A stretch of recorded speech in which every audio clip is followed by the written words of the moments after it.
Nous écoutons sa déclaration. Allez-y.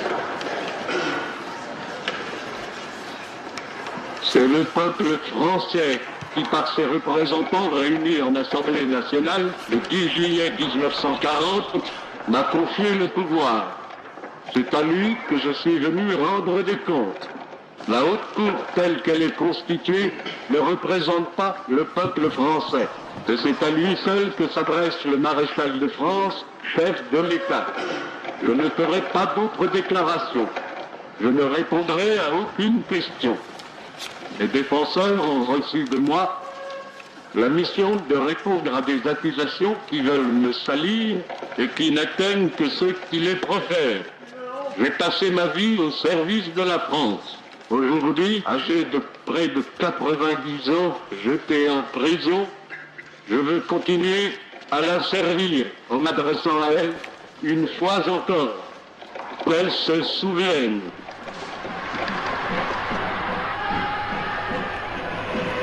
J'ai amené ces armées à la victoire en 1918. Puis, alors que j'avais mérité le repos, je n'ai cessé de me consacrer à elle. J'ai répondu à tous ces appels, quel que fussent mon âge et ma fatigue. Le jour le plus tragique de son histoire, c'est encore vers moi qu'elle s'est tournée. Je ne demandais ni ne désirais rien. On m'a supplié de venir. Je suis venu. Je devenais ainsi l'héritier d'une catastrophe dont je n'étais pas l'auteur. Les vrais responsables s'abritaient derrière moi pour écarter la colère du peuple. Lorsque j'ai demandé l'armistice, d'accord avec nos chefs militaires, j'ai rempli un acte nécessaire et sauveur. Oui, l'armistice a sauvé la France. J'ai contribué à la victoire des Alliés en assurant une Méditerranée libre et l'intégrité de l'Empire. Le pouvoir m'a été alors confié légitimement et reconnu par tous les pays du monde, du Saint-Siège à l'URSS. De ce pouvoir, j'ai usé comme d'un bouclier pour protéger le peuple français. Pour lui, je suis allé jusqu'à sacrifier mon prestige. Je suis demeuré à la tête d'un pays sous l'occupation. Voudra-t-on comprendre la difficulté de gouverner dans de telles conditions? Chaque jour, un poignard sur la gorge, j'ai lutté contre les exigences de l'ennemi. L'histoire dira tout ce que je vous ai évité quand mes adversaires ne pensent qu'à me reprocher l'inévitable. L'occupation m'obligeait à ménager l'ennemi, mais je ne le ménageais que pour vous ménager vous-même, en attendant que le territoire soit libéré. L'occupation m'obligeait aussi, contre mon gré et contre mon cœur, à tenir des propos, à accomplir certains actes dont j'ai souffert plus que vous. Mais devant les exigences de l'ennemi, je n'ai rien abandonné d'essentiel à l'existence de la patrie. Silence! Silence!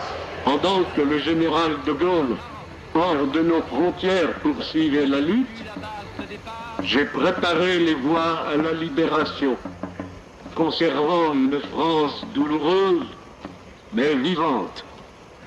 À quoi en effet eût-il servi de libérer des ruines et des cimetières? Pour ma part, je n'ai pensé qu'à l'union et à la réconciliation des Français. Je vous l'ai dit encore le jour où les Allemands m'emmenaient prisonnier, parce qu'ils me reprochaient de n'avoir cessé de les combattre et de ruiner leurs efforts.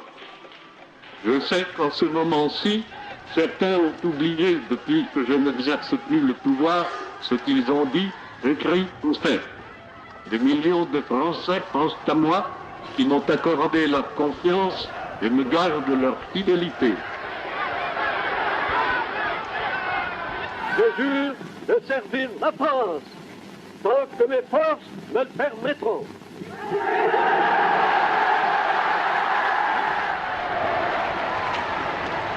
En me condamnant, ce sont ces millions d'hommes que vous condamnerez dans leur espérance et dans leur foi. Ainsi, vous aggraverez ou vous prolongerez la discorde de la France, alors qu'elle a besoin de se retrouver et de s'aimer pour reprendre la place qu'elle tenait autrefois parmi les nations. Mais ma vie importe peu. J'ai fait à la France le don de ma personne. C'est à cette minute suprême que mon sacrifice ne doit plus être mis en doute. Si vous deviez me condamner, que ma condamnation soit la dernière, mais qu'aucun Français ne soit plus jamais condamné ni détenu pour avoir obéi aux ordres de son chef légitime. Mais, je vous le dis, à la face du monde, vous condamneriez un innocent en croyant parler au nom de la justice. Et c'est un innocent qui emporterait le poids. Par un maréchal de France ne demande de grâce à personne. À votre jugement répondront celui de Dieu et celui de la postérité, qui suffiront à ma conscience et à ma mémoire. Je m'en remets à la France.